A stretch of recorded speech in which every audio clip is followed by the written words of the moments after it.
Welcome to Uma's world. ఈరోజు నేను మీకు నా వీడియోలో ఆనపకాయ రోటి పచ్చడి చేసి చూపిస్తున్నానండి.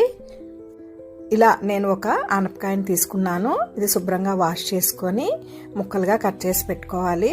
దీనికోసం 5-6 వెల్లుల్లిపాయలు, 3 ఎండుమిరపకాయలు, 5 పచ్చిమిరపకాయలు, అలాగే కొద్దిగా కరివేపాకు, కొంచెం చింతపండు తీసుకోవాలి.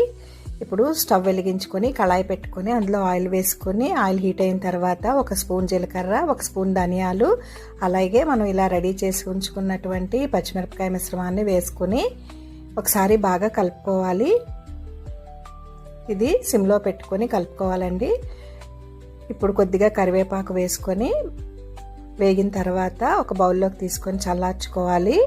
అదే కళాయిలో మనం ముక్కలుగా కట్ చేసి ఉంచుకున్న ఆనపకాయ ముక్కల్ని వేసుకొని ఒకసారి బాగా కలుపుకోవాలి. ఈ ఆనపకాయ ముక్కలు ఫ్రై అవుతూ మగ్గాలండి. పచ్చిగా ఉంటే పచ్చడి అస్సలు బాగోదు. ఇందులోకి కొద్దిగా పసుపు, రుచికి సరిపడా ఉప్పు, అలాగే కొద్దిగా చింతపండు వేసి బాగా కలపాలి. ఈ ఆనపకాయ పచ్చడికి ఈ ఆనపకాయ ముక్కలు బాగా ఫ్రై అవ్వాలండి.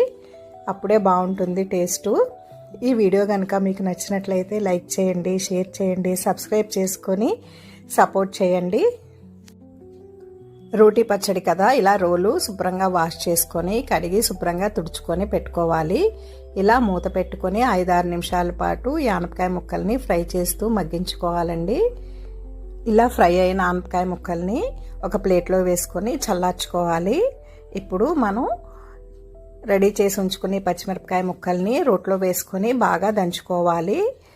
దీన్ని స్పూన్తో కలుపుతూ బాగా దంచుకొని మెత్తగా చేసుకోవాలి. వేడి వేడి అన్నంలో ఈ రోటీ పచ్చడి చాలా చాలా బాగుంటుందండి. ఒకసారి ట్రై చేసి చూడండి. మీరు ఖచ్చితంగా నాకు మెసేజ్ చేసి చెప్తారు. ఇలా మెత్తగా అయిన తర్వాత ఈ ఆనపకాయ ముక్కల్ని కొద్ది కొద్దిగా వేసుకొని బాగా దంచుతూ మెత్తగా చేసుకోవాలి.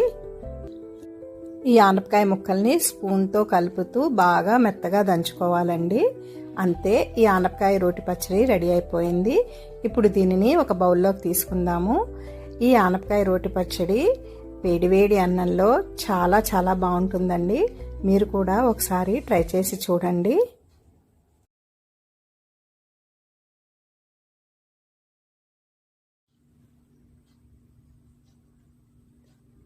చాలా బాగుందమ్మా నీ ఆనపకాయ పచ్చడి.